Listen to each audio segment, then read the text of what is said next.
Donc bonjour à tous, bienvenue à ce premier webinaire thématique défi pour la filière grande culture, polyculture élevage de Nouvelle-Aquitaine. Alors je fais entrer les dernières personnes en salle d'attente. Et du coup, Guillaume, tu peux commencer à dérouler le diaporama avec les premières diapos d'introduction. Je me présente. Donc, moi, je suis Karine Tagliamont, animatrice régionale Ecophyto à la Chambre régionale d'agriculture de Nouvelle-Aquitaine. Et donc, cette série de webinaires, en fait, s'inscrit dans le cadre de la déclinaison d'un colloque régional défi GCPE qui a eu lieu le 8 décembre dernier au lycée agricole de Loisellerie. Donc, c'était sur une journée entière avec la matinée qui était en plénière, qui avait été filmée et donc dont le replay est disponible sur AgriWeb TV, avec également l'ensemble des diaporamas et des documents disponibles sur le site internet de la Chambre régionale d'agriculture et de la DRAF qui co-organisait avec nous ce colloque. Et en fait, l'après-midi, il y avait une dizaine d'ateliers qui avaient été organisés, ateliers avec une douzaine de participants sur différentes thématiques techniques, donc des pratiques ou des résultats éprouvés dans le cadre des réseaux défis, à la fois les réseaux défis fermes et les réseaux défis XP.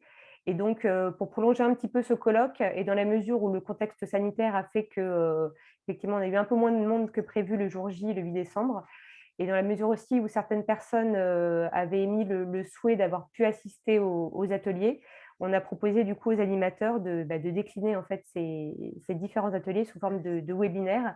Le format s'y prête plutôt bien. Et donc, il y a 7 webinaires de proposés. Et donc là, on est vraiment sur le lancement. C'est le tout premier webinaire lancé avec la présentation de Guillaume Debert. Du coup, tu peux passer à la diapo suivante.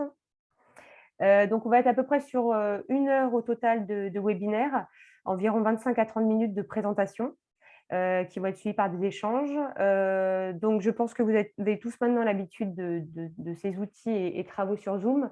Vous avez pour la plupart déjà désactivé vos micros et vos caméras pour la partie présentation. Si vous avez des questions ou des interrogations, vous pouvez bien sûr les poser au fur et à mesure dans le chat. Moi, je les relèverai au fur et à mesure. Et ensuite, comme on est un nombre relativement restreint, on pourra ensuite échanger directement. Vous pouvez lever la main pour qu'on vous donne la parole pour prolonger les échanges suite à la présentation. Donc, je rappelle que les webinaires sont enregistrés et donc ensuite les replays vont être disponibles sur la chaîne YouTube de la CRANA, d'AgriWeb TV, également sur les sites de nos différents partenaires Ecophytopic et de la DRAF. Donc, je laisse maintenant la parole à Guillaume, donc, qui va présenter effectivement les résultats de Réseau Pest, donc le réseau expérimental de système de culture zéro pesticide en grande culture, polyculture élevage, qui fait partie des réseaux défis XP. Très bien. Eh bien, bonjour à tous. Merci Karine pour cette introduction. Donc, Guillaume Audebert, je suis chef de culture et aussi responsable de l'essai Réseau Pest de Lusignan. Donc, Lusignan, à côté de Poitiers, pour ceux qui ne connaissent pas.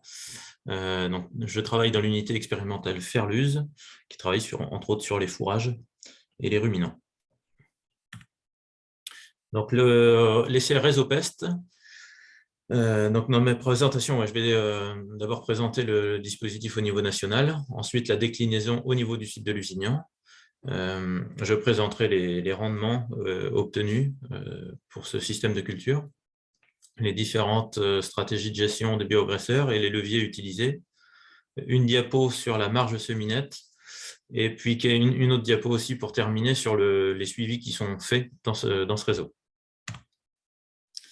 Alors, l'essai Réseau Pest, c'est un réseau de 9 sites qui sont présentés sur la carte, des sites qui sont en polyculture élevage, dont fait partie Lusignan. Vous voyez en vert, là, l'Heureux, c'est Rennes, Nousilly, Tours. Lusignan, c'est d'un côté de Poitiers, et Purpan, côté de Toulouse. Vous avez des sites qui sont plus grande culture. En grande culture nord, Grignon, Estremont, c'est Bretonnière, avec des pommes de terre ou des colzas, du blé tendre, et des systèmes de culture plus au sud, Oseville et Moguio, où on va retrouver plus des pois chiches, des tournesols, des sorgho ou des blés durs. L'ensemble de ces sites suit un cahier des charges commun, à savoir une grosse contrainte, c'est de ne pas mettre de phyto, conduire des cultures sans phyto. Chacun a la possibilité, chaque site a la possibilité de faire la rotation qu'il souhaite, en maintenant des cultures représentatives de la région. Donc pour Lusignan, c'est blé et colza, Dans le nord, ça va être peut-être la betterave sucrière et puis le blé ou le colza. Dans le sud, ça va être du sorgho ou du blé dur, par exemple. Donc voilà, à la différence d'un système en bio, on s'autorise à mettre de la fertilisation minérale. Et aussi, c'est pas une différence avec le bio, mais on a le droit au travail du sol. C'est pas une contrainte qu'on s'est mise. Voilà. Et puis alors, oui, alors je note aussi la contrainte forte, c'est sans phyto, mais si possible, l'idée c'est quand même de pouvoir dégager un revenu suffisant pour l'agriculteur. C'est pas le tout de faire des cultures sans phyto si on peut rien vendre au bout, quand même. Donc on utilise tout un tas de leviers différents. Soit on utilise la prophylaxie, soit des moyens de régulation biologique. On utilise la lutte physique ou biologique, et ça, soit à l'échelle de l'ensemble de la rotation, soit à l'échelle d'une année, d'une campagne, et également en termes d'espace aussi, ça peut être aussi donc les parcelles où on va agir sur les parcelles ou autour des parcelles en installant des haies ou des bandes enherbées. Ça dépend des sites, hein. Chaque site a opté pour une ou plusieurs leviers.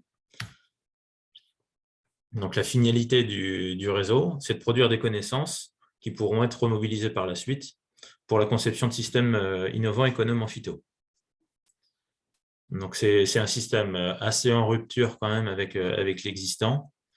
Alors, on ne dit pas que ce sera reproductible à 100%, mais au moins, c'est dégager des pistes. Et voilà, les erreurs, c'est à nous de les faire. Donc, sur l'Usignan, sur le site de l'Usignan, donc l'essai a été mis en place en 2012-2013. Il est sur 4 parcelles qui font entre 0,9 et 1,6 hectare. Et le type de sol à l'Usignan, c'est du limon argileux. Vous avez 70% de limon, donc c'est des terres, des bonnes terres assez profondes, mais sensibles. Le point négatif qu'il pourrait y avoir, c'est qu'elles sont sensibles à la battance. Attention au travail du sol trop fin et au risque de battance et de croûte. Donc la rotation, voilà, c'est celle qui est présentée, une rotation qui dure 9 ans. Il y a 3 ans de prairie avec une grosse base de luzerne dedans, du blé suivi d'un colza. Ensuite, on a un sorgho en silage, un métail en silage, un soja et de l'orge de printemps. Alors, je ne vous l'ai pas dit, ouais, donc polyculture élevage, ça sous-entend des cultures fourragères. Donc ici, on retrouve la prairie, le sorgho et le métail qui est composé de céréales et de protéagineux.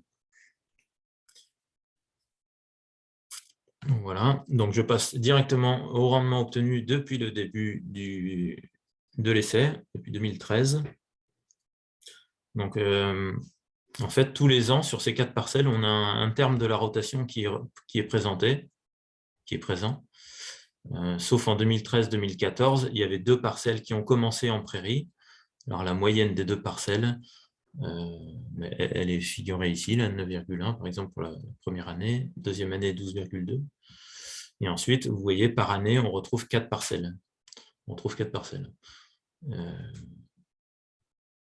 Voilà. Donc, dans la première colonne, vous avez les cultures de la rotation. Deuxième colonne, les objectifs de rendement qu'on s'est fixés par rapport à ce qu'on peut trouver dans la campagne environnante ou alors au sein même de l'unité ou alors chez les collègues agriculteurs bio autour de chez nous. Et le code couleur, bon, c'est assez logique. Vert, c'est bon, rouge, c'est pas bon, et orange, c'est entre les deux. Et qu'est-ce qui nous permet de colorer la case d'une couleur ou d'une autre? Eh bien, en fait, c'est l'atteinte, soit l'atteinte de l'objectif de rendement, soit un bon rendement par rapport aux voisins, quoi, par rapport à la petite région. Alors, d'un premier coup d'œil, ça reste plutôt positif. Il y a quand même pas mal de vert, il y a du orange, mais il y a quand même des bonnes taches rouges. Donc, on pourra les détailler si vous voulez un peu dans la deuxième partie. Mais globalement, oui, on voit du vert pour les prairies. On voit du vert pour le métail en silage. Voilà. Le blé tendre, le colza, c'est moyen. Et il y a une ligne qui sort toute rouge tous les ans, là, où on en a eu, c'est le soja. Alors, normalement, et initialement, ouais, le soja était prévu pour être récolté en grains. Alors là, si vous ne comprenez pas les 7 TMS, là, c'est 7 tonnes de matière sèche par hectare. C'est des cultures, entre autres celle-ci, le soja cette année. Ici, il y a eu un colza aussi comme ça. En fait, face au salissement important qu'il y a eu, ou alors à l'échec de la culture, eh ben, en fait, on l'a ensilé, on l'a récolté en fourrage. Et ça, c'est un avantage quand même encore des systèmes en polyculture élevage sur ceux qui sont en céréalier strict. Donc, vous voyez que le soja n'a pas été formidable sur les 4 années où il était testé. Je le rafficherai tout à l'heure et puis pour la discussion, à la limite, je pourrais le laisser ce tableau. Comment on gère les bioagresseurs? Tous les bioagresseurs, ravageurs, maladies et adventices. Il y en a un qui nous pose plus de soucis que d'autres, hein, c'est les adventices. Donc, on le verra à la fin. Pour les ravageurs, les leviers mobilisés, donc il y en a plusieurs. À savoir l'allongement de la rotation. Alors, je marque OK parce que bon, j'imagine bien que si je faisais blé colza coup sur coup, eh bien, je serais plus embêté que je ne le suis actuellement. On a utilisé des cultures qui sont peu sensibles. Par exemple, pour le soja, par exemple, il était préféré aux autres protéagineux, à savoir pois et févrole, puisqu'il y a moins de dégâts de cytone, de pucerons ou de bruches. Il a été préféré au lupin, parce qu'on n'a pas de problème de mouches. On utilise des associations d'espèces. On en retrouve beaucoup. On en retrouve dans les prairies, on en retrouve dans le colza, on en retrouve dans le métail. Le soja, c'est arrivé aussi quelquefois qu'on mette du sarrasin ou de la facélie avec le soja. Les ravageurs qu'on peut avoir, ouais, ça va être des oiseaux, surtout sur sorgho. Alors c'est périodique, hein, c'est périodique ou ponctuel. C'est pas tous les ans, on n'a pas tout le temps des attaques de corbeaux et corneilles et choucas. Mais quand ça arrive, c'est catastrophique, quoi. Donc ce qu'on essaye de mettre en place, c'est du roulage, mettre différents effaroucheurs, les déplacer, revenir assez souvent dans la parcelle. Le choix variétal aussi. Alors initialement, les variétés de blé, on les prenait barbues. On se disait que ça pouvait avoir un impact sur les ravageurs et finalement, aujourd'hui, ce n'est pas un critère de décision de choix de variété. Le colza, on prend une variété Alicia, la plupart d'entre vous connaissent, j'imagine, le colza Alicia qui fleurit plus précocement et qui attire les méligettes. Et comme ça limite les dégâts sur le colza de la variété d'intérêt. Et puis, dans le choix variétal, oui, il y a tout. Quand on choisit les variétés, on prend les moins sensibles aux maladies. Aux maladies les plus... aux ravageurs, pardon. Ah non. Non, pardon, je me trompe, c'est la diapo d'après, ça. Excusez-moi. On augmente les densités un petit peu. Ça, c'était une surprise un petit peu, et ça, c'est vrai à Lusignan, mais sur tout le reste du réseau aussi. Les limaces sont assez peu présentes et font rarement de dégâts importants. Et puis, ce qui cause pas mal de dégâts dans les ravageurs, après les oiseaux, c'est les sangliers. Et il peut y avoir aussi quelques... Alors, je ne sais pas si c'est un passage préférentiel de ces animaux là, sur les parcelles rhizopestes, ou est-ce qu'il y a un milieu qui est privilégié, des vers de terre ou de la couverture du sol, je ne sais pas, mais c'est souvent que les parcelles sont fouillées par les colzas. Est-ce qu'il y a des campagnols ou autre chose, je ne sais pas. Concernant les maladies, même chose, je suppose qu'en allongeant la rotation, eh bien, je vais avoir moins de pression maladie sur chacune de mes cultures. On peut utiliser la lutte biologique, mais style Contense ou autre organisme, mais sur Lusignan, on a fait le choix de ne pas en mettre. On se disait que ce n'était pas forcément nécessaire, et puis je reste dans cette optique-là. Donc la seule lutte biologique qu'il y a, ça va être la régulation biologique naturelle, quoi. Même chose que pour les ravageurs, on augmente un peu la densité pour compenser les pertes qu'il peut y avoir. Le choix des variétés, oui, c'est ici, là. Le choix des variétés se fait par rapport à la tolérance ou la résistance aux maladies, entre autres sur le blé et sur le colza. C'est moins vrai pour les autres espèces qui sont moins sensibles aux maladies, hein. Toutes les autres espèces de la rotation sont moins sensibles aux maladies. On fait pas mal d'associations, encore une fois. Ça peut limiter la propagation ou la pression des maladies. Et ensuite, voilà, le gros pavé, là, c'est les adventices. Vous êtes sérieux. Donc, on avait, historiquement, on a des parcelles où il y a du rumex, du chardon, quelques graminées et pas mal d'estivales. Les kénopodes dans les cultures estivales, kénopodes, morel, amarante et panique pied de coq. Ça, c'est nos adventices historiques.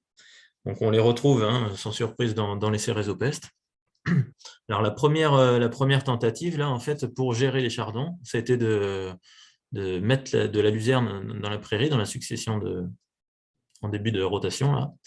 Et c'est plutôt efficace. Au bout de 2 ans, les chardons disparaissent. Et puis, tant que sur la parcelle, il n'y a pas eu cette séquence de prairie, eh ben, on a encore des chardons. Et dès qu'il y a ces 2 ans, 3 ans de prairie, eh ben, on est tranquille vis-à-vis des chardons. On pensait l'être avec les rumex, mais ce n'est pas le cas. Finalement, à chaque fois qu'on venait faucher cette prairie temporaire de 3 ans, cette luzerne, eh bien, en fait, on a essayé d'augmenter les fréquences de coupe pour épuiser ce rumex. Et en fait, non, on épuise la luzerne et on laisse de la lumière au rumex. Et en fait, le rumex se développe davantage, quoi. Donc, mauvaise idée que de faucher régulièrement et ras pour supprimer le rumex. On fauche moins régulièrement, 3 fauches par an, voire 4. Et on a relevé la hauteur de coupe pour qu'il y ait moins de lumière qui atteigne le sol et qui limite le développement des rumex, ou qui limite l'émergence de nouveaux rumex, de nouvelles graines. Donc le rumex, c'est plus en interculture, entre la prairie et le blé, ou entre blé et colza, qu'on va gérer avec du travail du sol, par scalpage. Bon, il y a un atelier là-dessus, je crois. Pour les estivales qui nous embêtaient, eh bien ça passe par les faux semis qu'on fait avant sorgho et avant soja. On va faire plusieurs faux semis. Et puis, en culture, on va faire du désherbage mécanique de la bineuse, entre autres. Ouais, là-dessus, sur les faux semis, ouais, si je peux me permettre une parenthèse, là, les faux semis, c'est arrivé qu'on fasse 10 faux semis. Ça sert, enfin, 10 faux semis. 10 passages d'outils, mais ça ne sert à rien de faire 10 passages si le dernier passage, on fait un travail profond à 10-15 cm de profondeur. Ça annule tous les effets de tous les faux semis qu'on aura pu faire avant, quoi. En fait, ça s'est arrivé une fois, c'est parce qu'on avait des raies gras qu'on n'avait pas réussi à dégager par les différents passages. Et du coup, au 10e passage, là, la veille de semer, on a dit ben non, il y a encore trop de raies gras, donc il faut gratter plus profond pour les arracher. Mais voilà, en faisant ça, on a perdu en fait le bénéfice des 9 autres passages précédents. Le raie gras, bon, c'est pas une plante qu'on a très communément dans les rotations, mais bon, il s'est installé sur Rhizopeste. Et le meilleur levier pour le gérer, c'est le labour. On avait initialement positionné un labour devant le blé, un labour devant le colza et un labour devant la prairie, là, enfin, l'orge de printemps. Et petit à petit, on a supprimé histoire de réduire le travail du sol, supprimé ces labours. Et on s'aperçoit que ce n'est pas toujours une réussite quand on a du raie gras. Voilà, donc je ne vous ai pas dit, ouais, ça me fait penser l'orge de printemps, ouais, elle est semée avec la prairie, avec la luzerne. On sème l'orge de printemps début avril, avec la luzerne dessous. On récolte l'orge de printemps en grains. Et ensuite, il y a la prairie qui vit sa vie pendant 3 ans. Donc, c'est surtout sur la phase d'implantation de l'orge là qu'on peut avoir, si on ne laboure pas. Quand on laboure, on n'a pas de raie gras, mais quand on laboure pas, on peut avoir du raie gras dans l'orge de printemps, si bien que des fois, la densité était tellement importante qu'on a fauché l'orge, on n'a pas attendu la récolter en grains, on l'a fauché. Ce qui est pas une aberration, ce qui est pas mal dans une exploitation de polyculture élevage, hein, avec des animaux, donc ça fait du fourrage. Effectivement, pour un céréalier qui ferait ça, peut-être faudrait labourer pour éviter d'avoir ces raies gras. Donc là encore, pour lutter, pour avoir une meilleure couverture du sol, on utilise des mélanges d'espèces ou des mélanges de variétés. Donc on mélange des variétés en blé, en colza, en sorgho. On mélange des espèces avec le colza, mais avec des légumineuses. Les prairies, c'est une grosse base de luzerne, 20 kg de luzerne, 5 kg de fétuque et une pincée de trèfle blanc pour combler les trous. Le soja, ouais, donc on a pu faire en association avec du sarrasin, de l'avoine, de la facélie. Voilà, ça, c'était semé sur le rang pour pouvoir gérer l'enherbement sur le rang, parce que c'était une difficulté de gérer les kénopodes sur le rang. L'inter-rang, il n'y a pas de problème avec le binage, mais sur le rang, c'était problématique, donc on a associé des plantes avec. Le métail, voilà, légumineuse, protéa, céréales, bah, ça fait une bonne couverture. Et l'orge aussi, qui est associé, du coup, je vous disais, avec la prairie pour l'implantation. Donc, on diversifie les ports de plantes, les hauteurs de plantes, les vigueurs différentes, les cycles de pousse. Il y en a qui vont pousser à certaines périodes et pas d'autres. Et du coup, on maximise la couverture du sol. L'implantation de la luzerne sous couvert d'orge, j'ai déjà mentionné. Voilà, vous voyez, tout au long de la rotation, on a des cultures d'automne qu'on va semer plus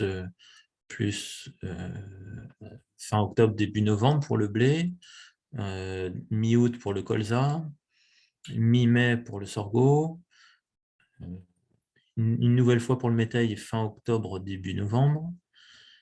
Ensuite, le soja, ça va être mi-mai. Voilà, on n'a que deux. Voilà, c'est assez diversifié pour éviter l'accoutumance des adventices et ne pas privilégier certaines adventices. Et l'orge de printemps, on se met un peu plus tôt, en début avril, avec la prairie. Pour le désherbage mécanique, donc on n'en fait pas du tout sur l'orge qui est associée avec la prairie. La prairie, on n'en fait pas non plus, le métail non plus.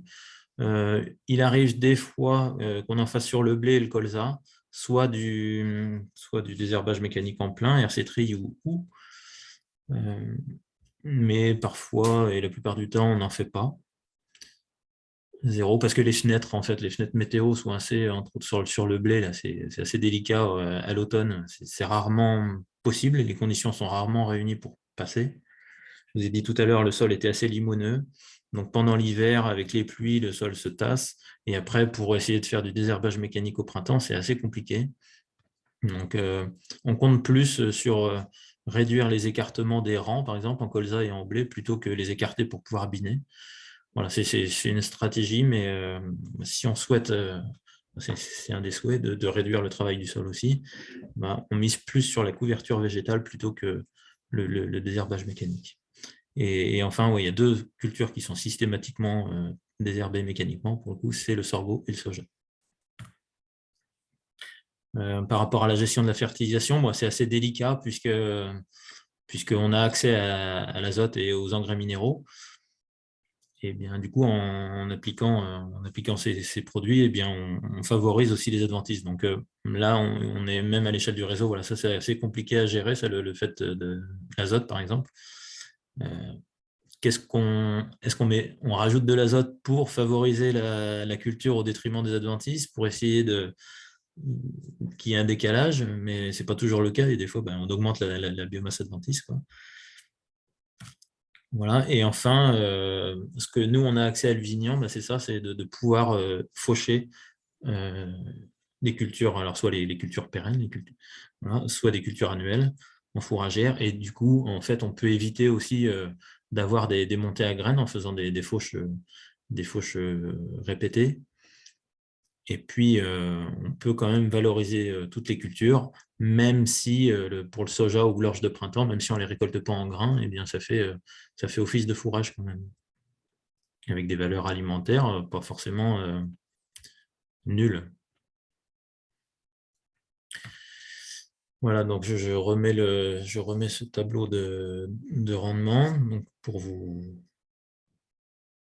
avoir une vue d'ensemble par rapport à ce que je vous ai dit encore. Bon, on pourra interagir dessus tout à l'heure. Donc, il me reste deux diapos, une sur la marge semi-nette qui a été faite sur 2012 à 2019. Il faut qu'on la mette à jour là, pour 2021 et surtout pour la fin du projet 2023. Bon, je suis pas le spécialiste de cette analyse, c'est pas moi qui ai fait c'est à l'échelle du réseau, il y a quelqu'un qui a fait ça, cette étude. A priori, c'est toujours difficile de pouvoir utiliser un prix de vente ou voilà, a priori, on s'est basé sur l'année 2014, les prix de vente de l'année 2014. Bon, je suis toujours un peu sceptique aussi sur les valeurs qu'on associe aux cultures fourragères. Est-ce que c'est 90 € la tonne? Est-ce que c'est 100 € la tonne? Je ne sais pas comment dans l'évaluation, ces critères qui a fait ça, comment est pris en compte le coût des fourrages. Mais globalement, ça, par rapport au tableau tout à l'heure avec les couleurs, bah, c'est une autre manière de le présenter en fait. Vous avez du vert, tout ce qui est vert, c'est au-dessus de la ligne, et ce qui était orange ou rouge, c'est en dessous.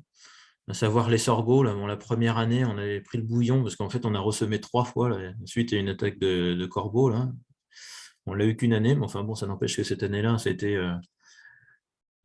assez douloureux parce qu'on a semé 3 fois. Voilà, et les cultures qui s'en sortent vraiment très bien, ouais, c'est les prairies. C'est les meilleures prairies du domaine, en fait, sur Lusignan. Si je reviens un coup, je me permets de revenir ici. Voilà, on atteint 12 tonnes. Cette année, c'était 13 tonnes, un peu plus de 13 tonnes. On a eu 13 tonnes de matière sèche. Donc, c'est sans irrigation, sans azote. Eh ben, c'est plutôt très bien quand on compare à d'autres qui vont faire 8 tonnes avec 100 unités d'azote. Donc, c'est plutôt bien.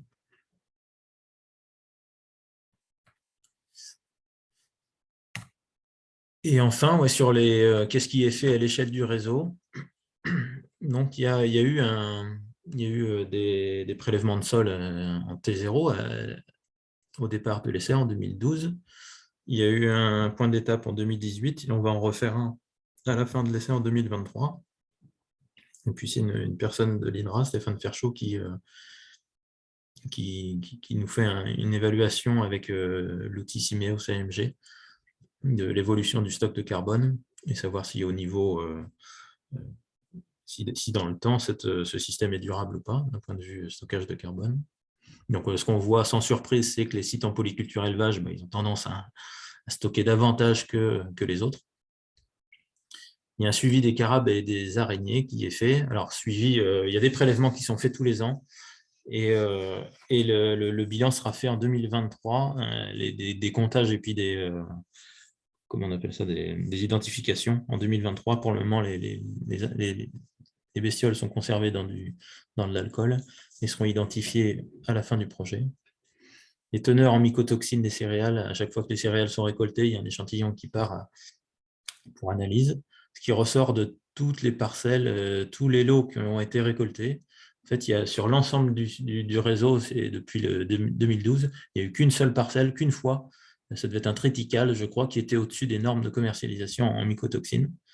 Mais pour le reste, tout était bien. Il y a une petite nuance, alors là je ne maîtrise pas non plus, sur les cultures qui sont les associations, il y a des cultures, des métailles qui sont en association, et a priori ce serait sur les associations qu'on retrouverait le plus de mycotoxines, sur les céréales qui sont associées où on retrouverait le plus de mycotoxines, mais avec des seuils acceptables quand même. Les densités de peuplement sont notées aussi sur chaque culture. Et globalement, c'est entre 30 et 50% de pertes sur tous les sites, toutes cultures confondues, parce que bon, c'est des cultures des graines sans traitement de semences, mis à part ceux autorisés en bio, vinaigre ou céréales. Mais c'est globalement 30 à 50% de pertes à la levée. Donc, il faut en tenir compte dans la densité de semis. Et enfin, les évaluations d'adventices. Alors, il y a des identifications, des comptages, mais ce qu'on a de plus important à l'échelle du réseau, c'est les biomasses culture, le rapport de biomasse culture sur adventice ou adventice sur culture, qui est fait systématiquement au stade floraison de chaque culture pour estimer la concurrence des adventices. Voilà. Et donc, ce réseau, il se termine, voilà, moi j'ai terminé, ce réseau, il se termine en 2023. Et là, justement, on réfléchit à quel bilan on peut faire, comment on va s'organiser pour faire ces compilations toutes ces compilations de données, pour pouvoir sortir des documents en 2023, une compilation de toutes ces données. Donc, vous trouverez quelques informations sur le site Ecophytopic, sur l'essai de Lusignan, mais pas que, sur l'ensemble de l'essai RéseauPest. Bon, là, je passe vite sur ces règles de décision qui avaient été construites. Et c'est le moment des échanges. Alors, merci Guillaume pour cette présentation. Alors, je vais te faire le relais des questions qui ont été posées dans le chat au fur et à mesure. Donc, une question sur la fertilisation azotée, posée par Emmanuel Exel, notre collègue de Normandie. La fertilisation azotée est-elle identique à une culture conduite classiquement avec des phytos, ou est-elle moins élevée pour moins favoriser les graminées? Et en lien avec cette question, sur vos sites, avez-vous des résistances graminées avérées? Et si oui, comment les gérez-vous? Non, alors je reprends par la fin. Aucune résistance. On n'est pas trop embêté. Alors aussi, l'historique fait que une grosse partie du domaine était gérée avec du labour. Il y a beaucoup de labour, énormément de labour. Si ce n'est pas tous les ans, c'était au moins tous les 2 ans. Donc, on est assez peu embêté avec les graminées. Vulpin, 0. Régras, un peu sur RéseauPest. Et mince, j'ai mangé le début de la question. Alors, du coup, sur la fertilisation. Ouais. Sur la fertilisation, en fait, on le raisonne comme on raisonne un blé conduit en conventionnel, sauf c'est l'objectif de rendement qui n'est pas le même, quoi. Plutôt que de faire 75, 80 quintaux en temps normal ici, eh ben, on va mettre 50 quintaux, 45, je ne sais plus quel est l'objectif dans RéseauPest, mais 45 ou 50.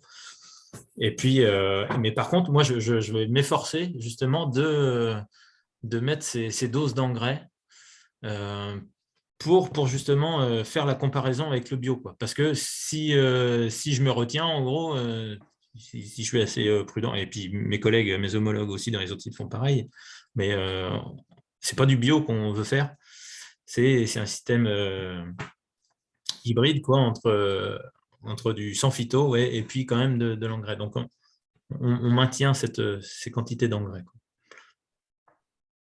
Alors, une question sur les choix variétaux. Sur quelles études vous êtes-vous basé pour le choix variétal? Le choix variétal, bon, je le fais. Alors, il y a un peu les précocités, mais c'est surtout par rapport aux caractéristiques de chaque variété, oui, je prends. Et aussi, et ça occupe une grosse partie aussi de la décision, c'est en fonction des disponibilités des fournisseurs aussi. Alors, je continue à relayer les questions dans le chat. N'hésitez pas aussi à lever la main, parce que là, on est une vingtaine de connectés, donc ça peut être aussi des échanges un peu plus directs. Par rapport à la flore adventice, mesurez-vous une évolution de la flore adventice, espèce et densité en ces 7 ans de suivi? Laquelle? Donc, les évolutions, alors ouais, je vous dis, c'est le chardon, hein, qu'on a vu disparaître de manière assez... il n'y a pas besoin de faire de mesures du coup même pour ça, quoi, mais on en a fait quand même. Mais le chardon a disparu à chaque fois qu'est arrivée la prairie, le chardon a disparu. Les rumex, on est monté à 50% dans les premières années de prairie. On est monté à 50% de la biomasse sur certaines coupes qui étaient avec des rumex. Et en termes de densité au mètre carré, c'était pas beau, quoi. Il y avait, je sais plus, peut-être 20, 25 rumex par mètre carré. Mais voilà, hormis ces premières années de prairie où on s'est fait déborder, après, il n'y a pas d'explosion de flore particulière.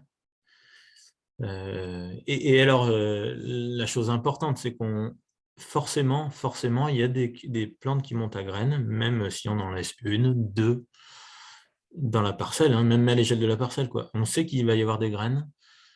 Et c'est là qu'il faut... Alors là, c'est une réflexion qu'on peut avoir en conventionnel aussi. Il y a des graines, hein, mais il faut faire avec et puis essayer de ruser tant que possible pour ne pas qu'elles sortent créer un décalage avec la culture, quoi. Donc, soit par les fausses mises, soit par des cultures qui sèment à des périodes différentes.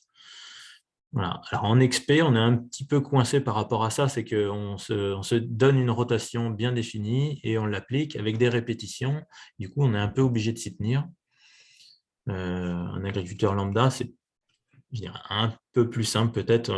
Hop, il a une culture qui est sale, une culture d'automne qui est sale, et bien, il sait il peut modifier sa rotation pour éviter de remettre une culture d'automne juste après, ou alors opérer un labour pour remettre les graines si c'est des graminées, mettre les graminées dans le fond et puis être plus tranquille pour l'année qui suit. Mais voilà, il y a plusieurs leviers qu'on peut utiliser. Mais non, pas d'explosion de fleurs. On n'a pas été débordé. Si, alors certaines fois, donc par les raigrats, alors une fois pour l'orge de printemps qu'on a récolté en fourrage. Et les colzas aussi, une fois où il y avait pas mal de raigrats, mais là, cette année-là, c'est qu'on avait pas mal de dégâts de sangliers. Donc, c'était un colza qui avait eu du mal à s'implanter, qui n'était pas très joli dès le départ. Pendant l'hiver, il y a eu des sangliers qui sont passés par là. Et en plus de ça, il y avait ces raigrats. Et du coup, on ne l'a pas récolté, on n'a pas voulu l'emmener jusqu'au grain. Mais des raigrats, on en a eu encore cette année. Cette année, il y en avait pas mal dans le colza et on a fait 28 quintaux. Et voilà, c'est pas plus gênant que ça. Il y a peut-être un peu plus de déchets à la COP, quoi, à la coopérative, quand on va livrer, mais on s'en accommode de ces adventices. Alors, je continue dans les questions. Donc là, par rapport à l'historique phyto des parcelles, quand on voit les espèces estivales adventices en présence, on dirait qu'il y a eu un passé lointain atrazine. Moi, je suis arrivé en 2009. 2009, il n'y avait plus d'atrazine. Et historiquement, oui, hein, on a dû utiliser de l'atrazine, mais pas gogo. De toute façon, enfin, il n'y avait pas forcément beaucoup de maïs, enfin, maïs, sorgho, mais beaucoup de prairies. Non, non, je ne pourrais pas répondre sur l'historique atrazine, mais non, je ne suis pas sûr que ce soit des sols blindés d'atrazine. Une question par rapport aux récoltes. Les récoltes obtenues correspondent-elles au cahier des charges des collecteurs? Pas de graines d'adventice, qualité des grains?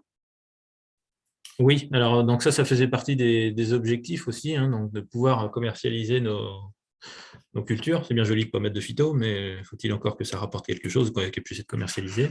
Donc par rapport aux mycotoxines aux maladies, je vous ai dit, il y avait un échantillon sur, je ne sais pas combien ça représente, mais ça représente peut-être 2%, quoi, qui n'était pas bon. Et sur les adventices, s'il y a des pénalités, bon, la plupart du temps, on est quand même dans une fourchette assez raisonnable, hein, je dirais, comparé à ce qu'on fait sur les autres parcelles du domaine, à 2-3% d'adventice.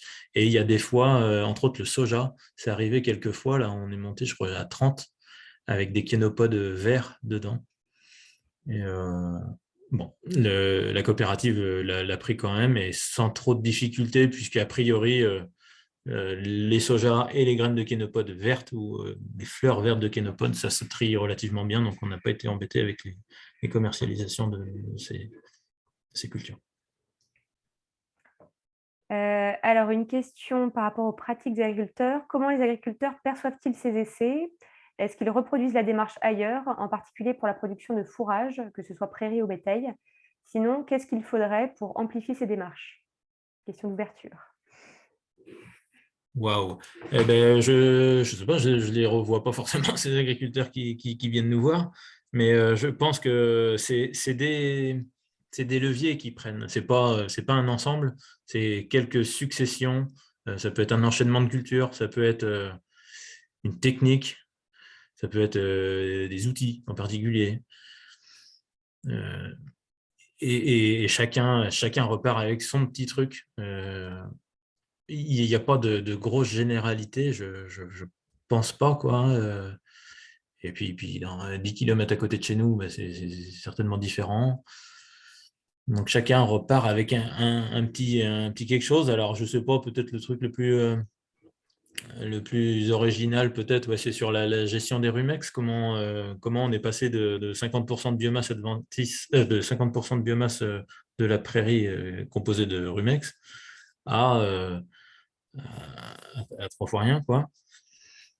Et bien là, ça a été, en fait, bon, si je peux te détailler un petit peu, si on a un petit peu de temps, là, c'est surtout après la prairie, en fait, qu'on a fait du travail du sol. Et on a amélioré au fil des ans cette technique-là. En fait, on a fait des déchômages l'été pour arracher, déraciner les racines de rumex pour les mettre à sécher au soleil. Donc ça a plutôt bien fonctionné. Mais bon, le problème avec ça, c'est que pendant on faisait 2 coupes de prairies, mai, juin, quelque chose comme ça. On faisait avec les 2 coupes, c'est les 2 principales coupes de prairies, donc on atteint peut-être 8 tonnes, 9 tonnes déjà de matière sèche, donc c'est déjà honorable. On détruit la prairie fin juin, début juillet.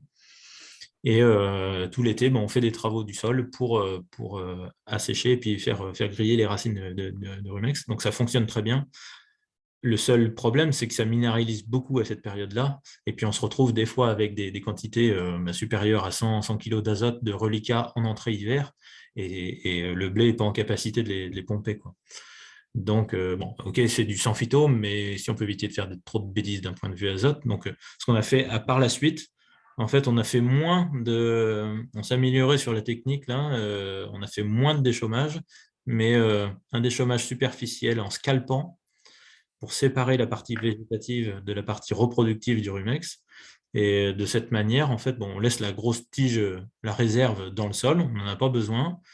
Cette réserve, elle va pas refaire, elle va pas émettre d'autres bourgeons parce que les bourgeons, ils sont sur la partie reproductive. Et c'est plutôt la partie reproductive qu'on va assécher. Et c'est plus facile parce qu'elle est moins grosse, il n'y a pas de réserve pour la réalimenter.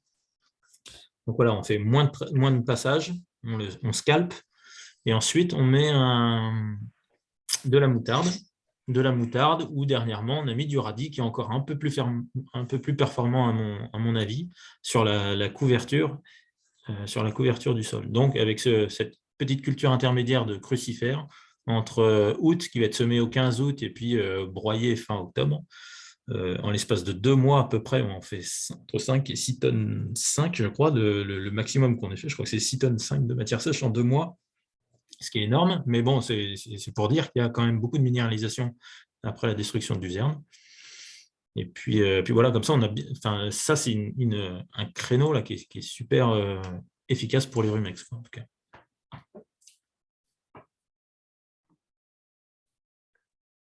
Alors, encore une question dans le chat.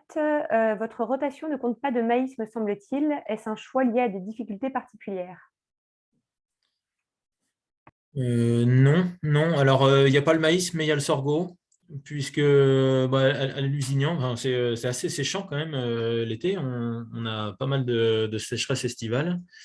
Et le sorgho se débrouille plutôt bien.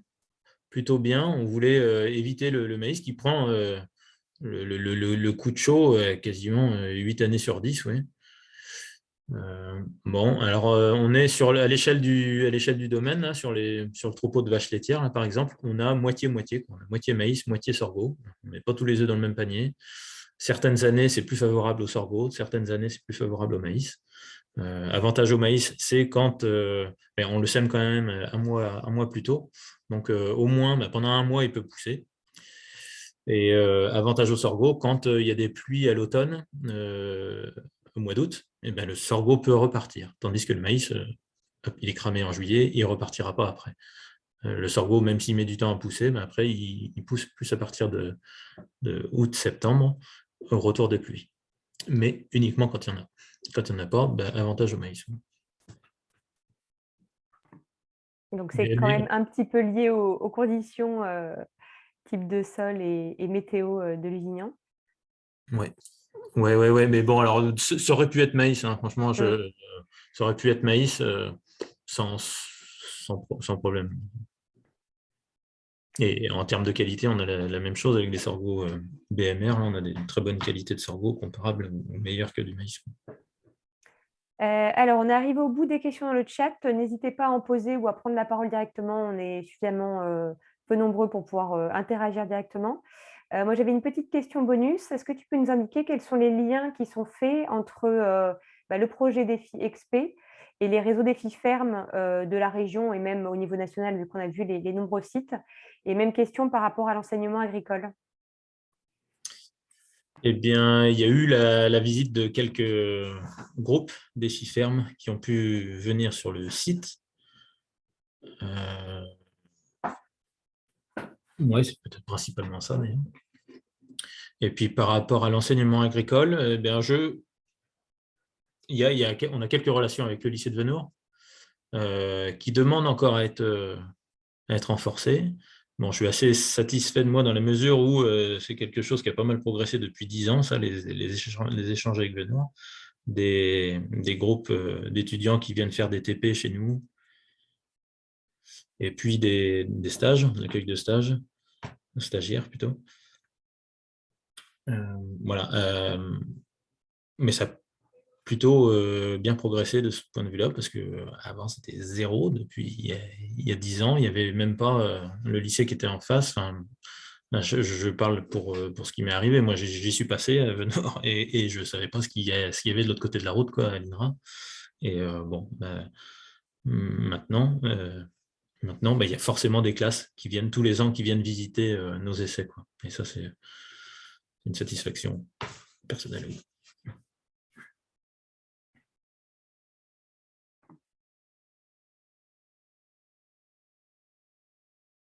Alors, des nouvelles questions qui sont arrivées.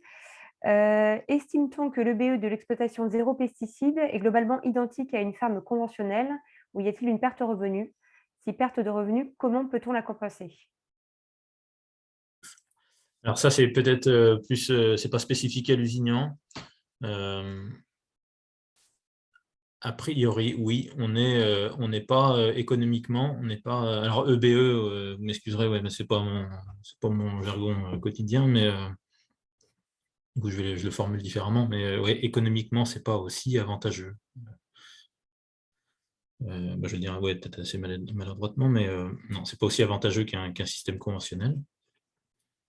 Mais est-ce que, voilà, c'est des réflexions qu'on a à l'échelle du réseau, là. Est-ce que en agriculture biologique, il y a un cahier des charges et puis il y a une valorisation supplémentaire? Aujourd'hui, il n'y a pas de valorisation pour ou assez faiblement, quoi, des valorisations de produits sans phyto. C'est plus compliqué à valoriser, quoi. Il n'y a pas une meilleure valorisation de ces produits. Et qu'est-ce qu'il faudrait faire? Ouais, justement, est-ce qu'il faut créer un nouveau logo, une nouvelle marque? Bon, ça existe, hein, il me semble qu'il y a certaines marques qui existent déjà. Mais bon, peut-être en faisant ça. Et alors, bon, ça n'avait pas vocation forcément à être rentable tout de suite aussi. Enfin, c'est un peu à l'image de ce qu'on fait ailleurs là sur le site de Lusignan. Si on se projette dans quelques années en termes de changement climatique ou d'accès aux fertilisants ou d'accès aux phytos, ben, on voudrait prendre les devants un petit peu et savoir qu'est-ce qui se passe si on nous supprime toutes les molécules, si on nous supprime ou si le prix des engrais augmente, comme c'est le cas aujourd'hui. Est-ce que c'est durable ou pas? Donc aujourd'hui, ça ne l'est peut-être pas viable économiquement, mais on peut envisager que ça puisse l'être avec des contraintes qui arriveraient par la suite, quoi, plus tard. Alors, une remarque, effectivement, d'un point de vue économique, la comparaison serait à faire avec une conduite bio. Et Emmanuel cite HVE. Alors, je ne pense pas que c'était à ça que tu faisais référence, Guillaume, sur la partie certification. Non, des fois, non, on voit des produits où il y a des marques, hein, qui utilisent ça, garantie sans pesticides, ou comme on s'est mentionné, mais il doit y avoir un petit. Sans résidus de pesticides, oui, c'est des. Voilà. Mais je pensais plus à ça. Et non, je pensais pas forcément à HVE. Il y avait peut-être une pointe d'ironie derrière la remarque d'Emmanuel, c'est possible. Ouais. Ça se sent. Bonjour, je me permets de prendre le micro. Non, mais c'est vrai que cette potentielle baisse légère, peut-être légère, mais à mesurer de BE, c'est quand même un point essentiel si on veut, j'ai vu la réflexion un petit peu plus haut, quels sont les freins et comment travailler sur les freins du changement de pratique. Bah oui, il y a quand même le volet économique qui est intéressant. Bon, je pensais à HVE, mais je pensais aussi à 100 traces de phyto, là, comme tu dis, Karine.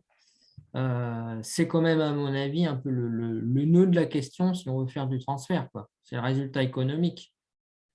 Oui. Donc c'est pour ça, enfin, il faut qu'on bosse un peu mieux. Et alors bon, on n'aura jamais de références qui conviendra à tout le monde. Mais je pense avec dans défi ferme, je pense que la CAN là, elle doit pouvoir nous sortir des fermes de référence auxquelles se comparer, quoi. Et j'espère qu'on pourra le faire soit à l'échelle de chaque site, soit à l'échelle du réseau. Mais il faut qu'on arrive à pouvoir se comparer à ces fermes défis. Enfin, même d'ailleurs pour l'évaluation des fermes défis, c'est bien une question, ça, hein, qui est posée et puis auquel il faut répondre. À quoi on se compare, qu'est-ce qu'on améliore, ouais. Oui, c'est sûr que la partie, enfin, le volet économique, c'est clairement le nerf de la guerre. Et c'est vrai que dans la synthèse technico-économique, qui va d'ailleurs faire l'objet d'un webinaire au mois de mars, j'en profite pour faire la promo, de la synthèse régionale Nouvelle-Aquitaine, c'est vrai on a pu aller assez loin sur la partie économique. Et voilà, en termes de référence et de comparaison, c'est un point important. Alors, 2 remarques dans le chat. Il faut le dire que le changement entraîne une baisse EBE si c'est le cas, et une référence également à la nouvelle réforme de la PAC 2023.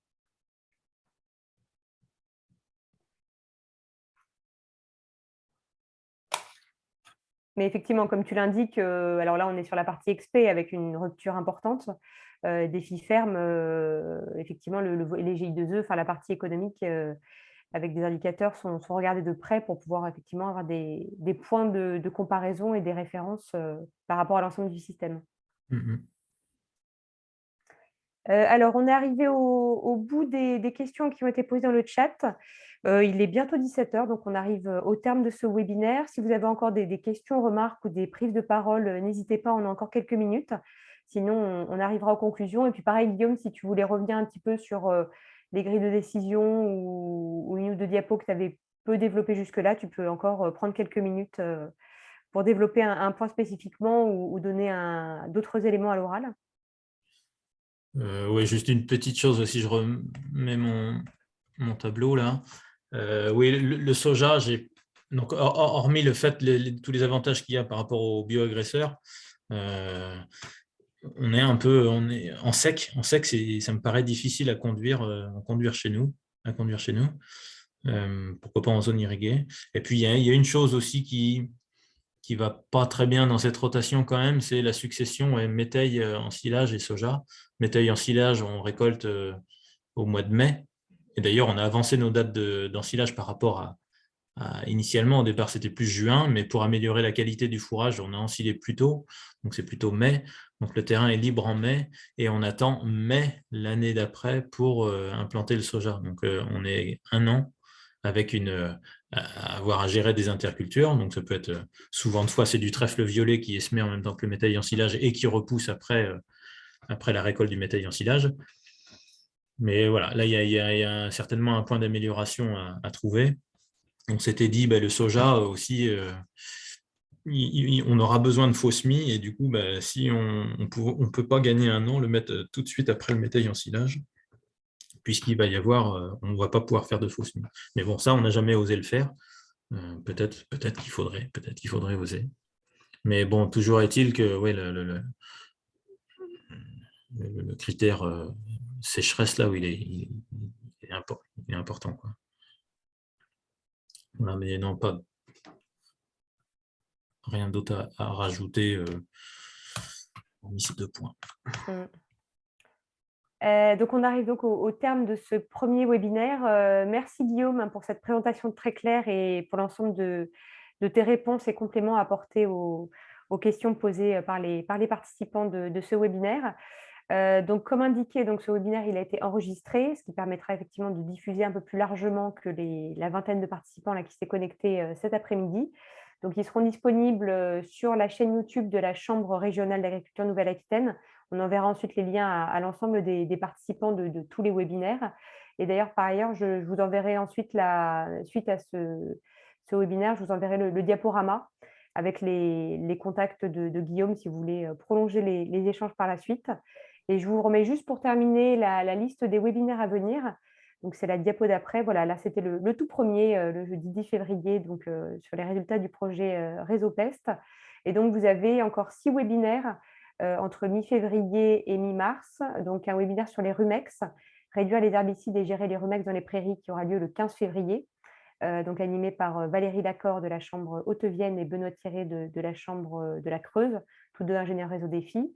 Le jeudi 17 février de 13h30 à 14h30, donc faire déprimer ces céréales par des génisses pour réduire la pression des bioagresseurs, présenter les résultats de cette technique. Donc c'est Salomé Copin, qui est ingénieur réseau défi également au CIVAM Limousin. Le mardi 22 février matin, donc des brebis dans mes couverts, un levier pour maintenir mon IFT à bas niveau et consolider la viabilité de ma ferme. Donc là, c'est Joseph You, ingénieur réseau défi au CIVAM Marais Mouillé. Le jeudi 3 mars, concevoir une rotation avec un travail du sol limité et sans produits phyto en polyculture élevage grâce à l'introduction de couverts végétaux. Donc Lucille Piton du CIVAM Biobocage, également ingénieur réseau défi. Le jeudi 10 mars de 13h30 à 14h30, l'intérêt du débardage mixte pour gérer les adventices sur maïs et tournesol. Donc là, c'est Loïc Doussa qui est ingénieur territorial et Patrice Mailleux, donc ingénieur réseau défi à la Chambre des Pyrénées-Atlantiques. Et donc le dernier, donc là, ce n'était pas un atelier du colloque, mais c'était en fait une présentation en plénière. Donc le mardi 15 mars de 13h30 à 14h30. Donc c'est Philippe Blondeau qui est ingénieur territorial défi GCPE et qui va présenter les résultats technico-économiques du réseau défi GCPE, donc qui a fait l'objet d'une publication qui a été présentée lors du colloque. Voilà, merci à tous d'avoir participé à ce webinaire. Un grand merci à Guillaume pour son intervention. Et puis, on vous retrouvera prochainement pour la suite de ces webinaires qui se déclinera au mois de février et de mars. Merci Karine, merci à tous. Au revoir, j'arrête l'enregistrement. Okay.